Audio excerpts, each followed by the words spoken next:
All right. So we're on to any questions and comments. I think it's worth emphasizing that it was meant that the initial perturbance is not credit expansion. Credit expansion doesn't cause business cycles if the credit is being created legitimately for productive purposes and amortizes itself. We're talking about excessive credit expansion. So when you push below the level of time preference, for example. So that gives rise to Kondratyev's cycle, as he noted it. There's nothing natural about it, but it's sort of the consequence. So, are there any questions on the back of that, or any comments?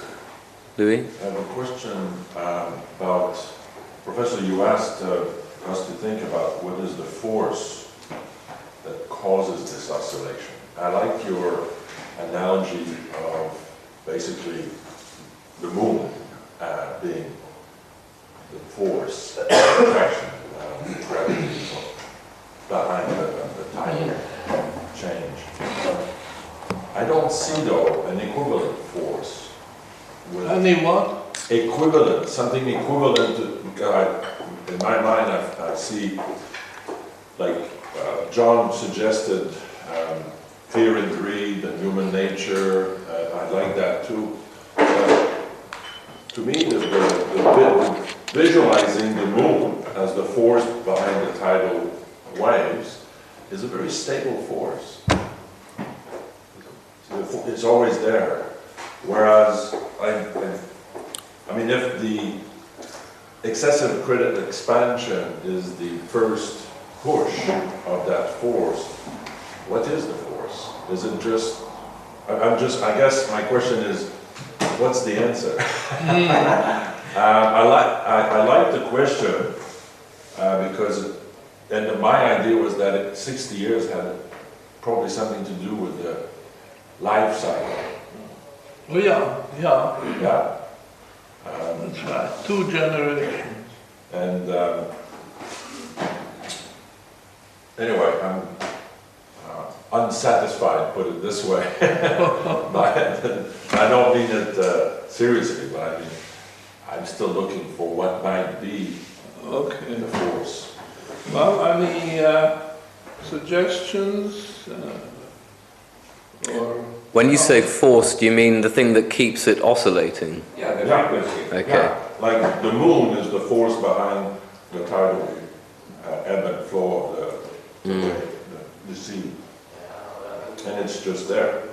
But I guess it's more than the moon. It's, of course, it's the attraction of, Yeah, you can take these But they're big forces. literally. That are permanently there. Humans don't have anything to do with. That's what I'm looking for, something equivalent, if there is. So let's see if there are any comments. Well, just my first thought is that if you sort of say, this is the interest rate, and you push it down, it makes things that were sub-marginal no longer sub-marginal. So you're given a false signal as a entrepreneur, say, and you, let's say, commit to some kind of capital exercise, which you wouldn't have done had that not happened in the first place. So this is just me thinking on my feet, but you bring forward goods which were not meant to be existing yet to existence onto the market. You know, maybe that could affect prices. So interest rates are falling as prices are falling. I don't know. And I think that's interesting because an entrepreneur, a business would finance this with long-term debt. But still. Or they might think it's a long-term venture, but they're only financing it with short-term debt, you know. So they don't realize the dead end they're going into. And did you not say, Professor, that Kondratiev studied these indicators since the French Revolution through his time? Yeah, Yeah, he collected data. I think one was Berlin, London, and maybe Paris. So 3 money centers, and there were accurate records going back to the time of the French Revolution. But that was an era that was quite different to the era we're in today. Would that? Oh yeah, let's reconstruct this cycle of horizontal line, and there's an obvious point, is 1980. 1980. Paul Volcker. That's when interest rates reached the top. Unheard of up to that point. The interest rates, short-term rates went over 20%, maybe 22%, and long-term interest rates something like 16%. Okay. Prior to that, a turning point was 1947.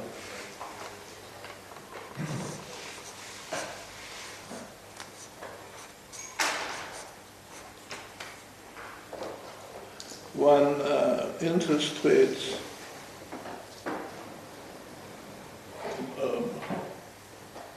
bottomed and turned around. So if you want to draw the curve,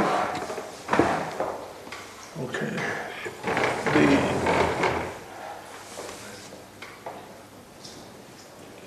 the top was reached, say, here, and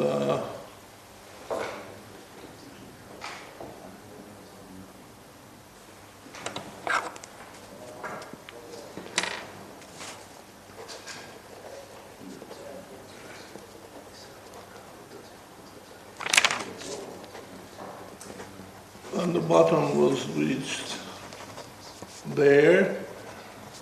Now, after that, this is controversial, but I think we are still in a falling phase, not in terms of prices, because you see there's a whole lot of distortion comes to operate on prices.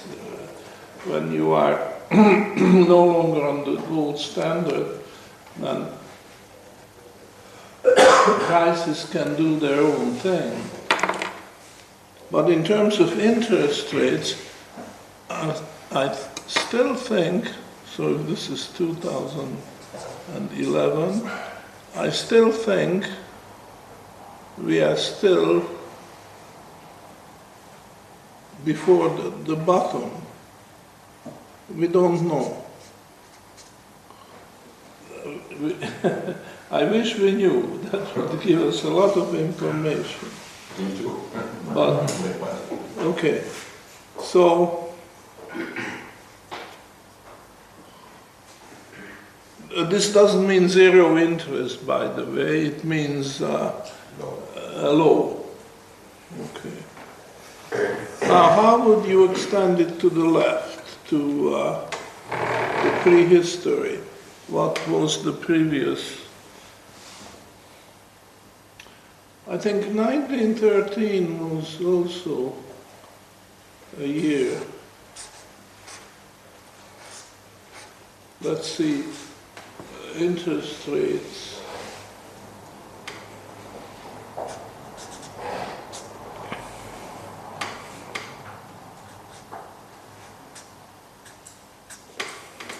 What's that? Interest 16. rates Okay. reached a high. Now remember, this is not drawn to scale, so it's distorted, but interest rates reached a high in 1913. Roughly, do you remember? Was it? Well, Whatever. you know, we are not suggesting that these are, this graph is drawn to scale. So we are just indicating the Kondratyev long wave cycle. And the next is here.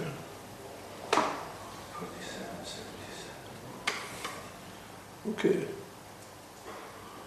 And you can go back there. This is, we are not going to continue, but this gives you an idea, you see. Now, the various aspects of this cycle, such as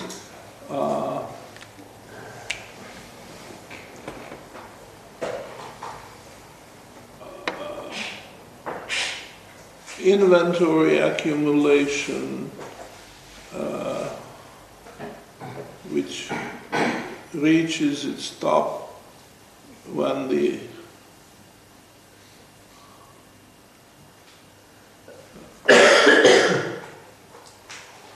prices are highest, so this would be characteristic here. And after that, there's a decumulation. There is a painful period when you have to reduce your inventory. That's always painful, you know. You realize that you have more than you can sell, and then it takes a long time to wind down your inventory, lower prices and so on. But as I say, lower and falling prices are not universally clear here. In some cases it is clear. I mean, even in crude oil, if you think of the United States stockpiling crude oil, these mined out salt mines were filled with crude oil and they are still sitting there. It means that we still haven't reached that low point. And there are lots of other examples you can think of. So, the details can be put in, but the big picture is this. You have the long wave cycle between the maximum, better word, top interest rate and the bottom, and the extended cycle in between.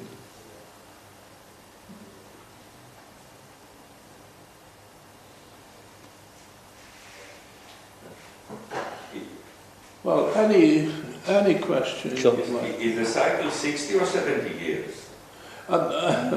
First, when Kondratyev started studying it, it appeared to him that it's 50 years. But then already our present cycle is extending what? Oh, it's only 64. Okay. Well, I think this 60-year or 50-year is really an average of several. And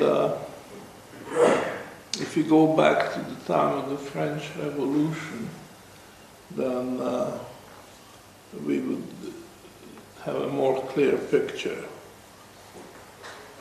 Yes. We are at the turning point, Professor. We are? We are at the turning point of the cycle, Professor. Yeah, but just how soon it will turn. My own view is that we are in a deflation, but this is not clear because it's only following the interest rates. And if you follow prices, there's a tremendous inflation here. But I think the big pull is from the side of the interest. Well, look, you can say a lot of nice words about Kondratyev's long wave cycle, but you can also criticize it.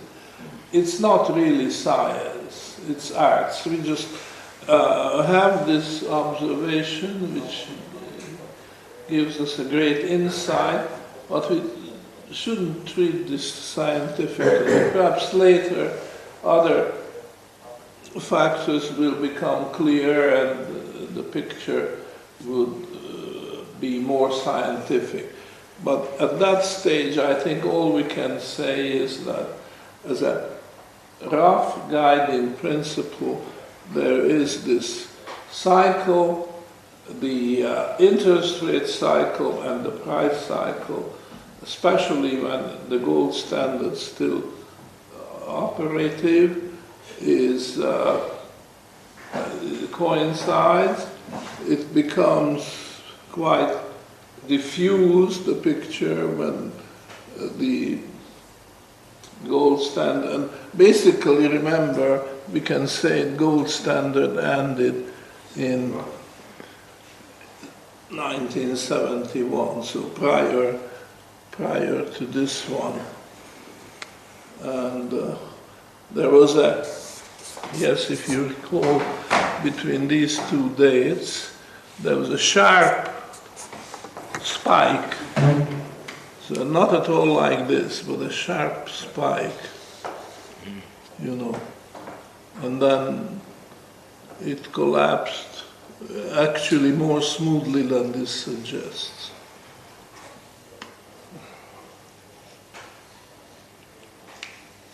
So this is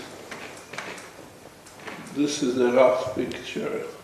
There are, I'm sure, on the internet you can find much better representations of the Kondratyev long wave cycle than these. Now, please feel free to ask questions about any subject.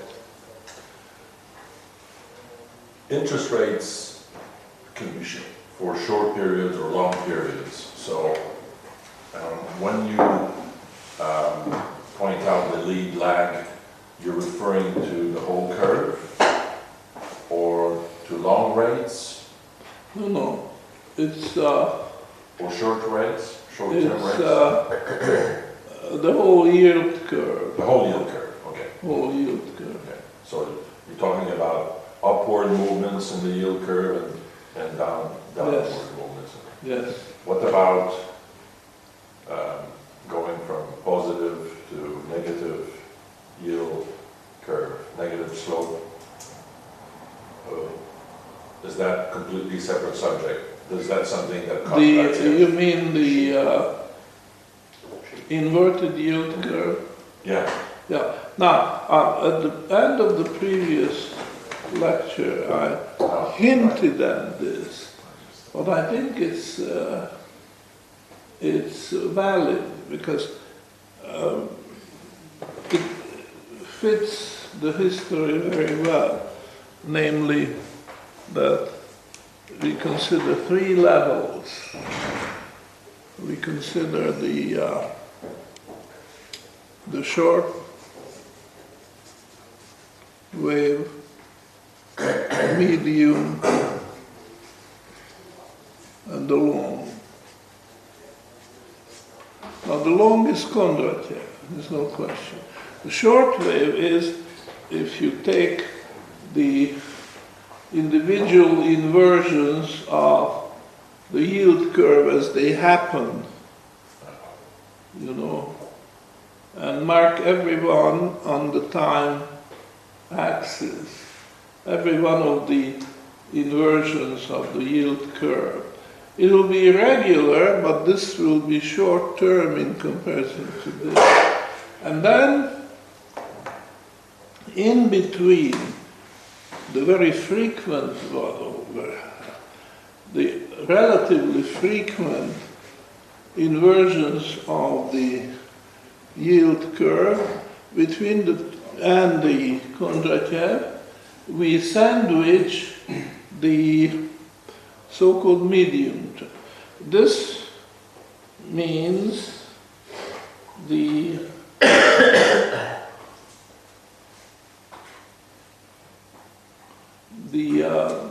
alternation of the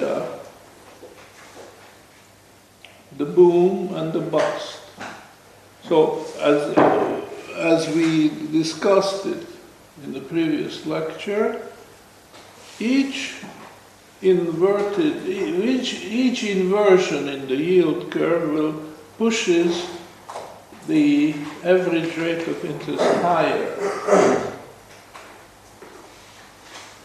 And that is a self-destructing process. It will not last forever, because after a certain level reached, the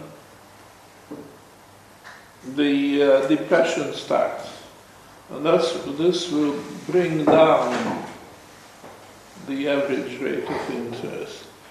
And the medium wave can start again. And this repeats several times. So, very schematically, you have, say, these points.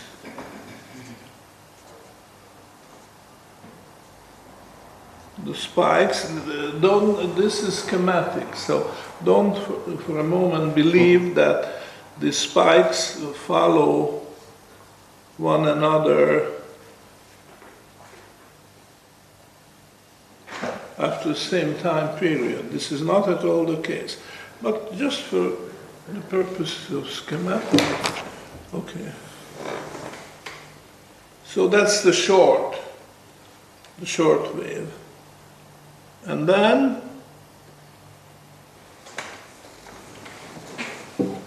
suppose this is the medium wave.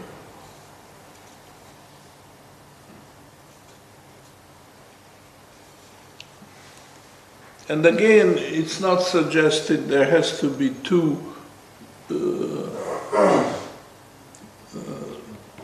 inversions between these extremes.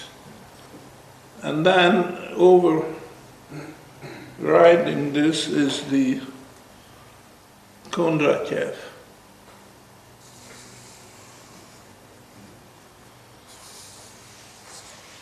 You see, so this is a schematic picture, and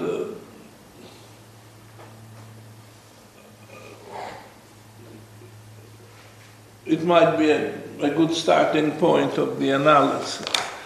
I don't think this work is complete, because that was my idea. I think I published first on that idea of oscillating money flows between the bond market and the commodity market. I just thought this was a useful point of view. And it would take a lot more work, which I will never do, because this type of nitty-gritty I don't enjoy doing, and I'm sure I don't have enough time in my life to complete it. But other people might be interested to study this particular question. That if you want to refine this very schematic chart, you could discover some interesting phenomena. As I say, I carried it as far as I could, and then I just passed the torch on to others to work on this. But I feel this is a useful approach to find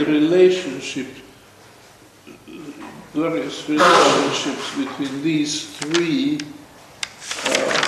waves, the short, medium, and long wave. This might give you a good handle on the problem. Now, please feel free to ask questions on any topic at all. Professor, it could be a naive question, but I haven't studied it properly. When does credit expansion become excessive? How can we define the word excessive? In this particular, when does credit expansion become excessive? Oh, Is there a formula for it? yeah. Well, in the use of the Austrian school, all credit expansion is excessive. And I have some sympathy for that, because what happens is this injection of extra credit is continuous. It's not like there is a quantum here and after a time there's another, and it's coming continuously. Now, of course, Mises describes the credit expansion in terms of suppressing the rate of interest, namely the rate of interest is suppressed by this conspiracy of the government and the banks, and it will show up. And then when it becomes excessive, it means that the damage had been done to the economy. And this can be described in terms of destruction of capital. So if you insist, you can say that credit extension became excessive every time when the interest rate was pushed down to the extent that it became harmful, or the harmful effects have shown up. And well, we are certainly in this area right now, but it happened historically many times when the depression starts. So, this is subjective interpretation of what is happening, and different people could come up with different answers. Really? You tell us, and the theory of the temporal issue. Yeah. Instead of an imposed reserve ratio, it's a naturally arising reserve ratio that defines excessive credit. Yeah. I think so. If you, for example, if you have put in a deposit that you want to have a particular duration, but the bank has extended it for a longer duration, you could say that is, it's not excessive, it's just illicit. It's illicit credit. It's credit that shouldn't really be there in the first place. So, but it's very hard to have sort of an objective measure of that. You could say that it's becoming noticeably and dangerously excessive when you have an inverted yield curve. So that could be your sort of your sign, I suppose. Really? I think the first increment is where you should stop it. Because once you exceed your credit preference, and then the next depositor, and the next, and the next, and the next, and it doesn't stop. It just run away, and then of course your yield curve and all that stuff happens. So you gotta nip it. But if we were sort of, I couldn't think of a scenario personally, but if there was some hugely productive global enterprise that needs to have a vast amount of credit extended to it, I don't know, building 1 trillion jet engines or something, then yeah, something like that. I mean, if it's in all reasonable estimations, that credit will amortize itself naturally within the maturity profile, then it might be seen that it's a large amount of credit, but it's perfectly legitimate, you know. Yeah, and the individual people will see this as a desirable place to put their money. So there's no discrepancy between what the people collectively want and what Mr. Bernanke decrees, which is his hitting his stomach.